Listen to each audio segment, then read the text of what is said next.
Welcome, today in front of me HardReset.Info, and I'll show you how to log out from Gmail account on this device. So first let's launch the Gmail application and then tap on the right upper corner.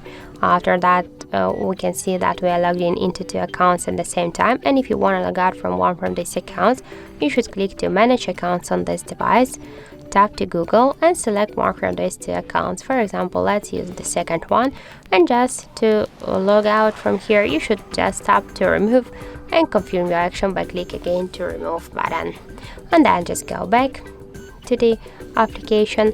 Let's check, and we can see that we just successfully log out from Gmail account in Gmail app, and that's it. So thank you for watching, and if you find this video helpful, don't forget to leave a like, comment and to subscribe our channel.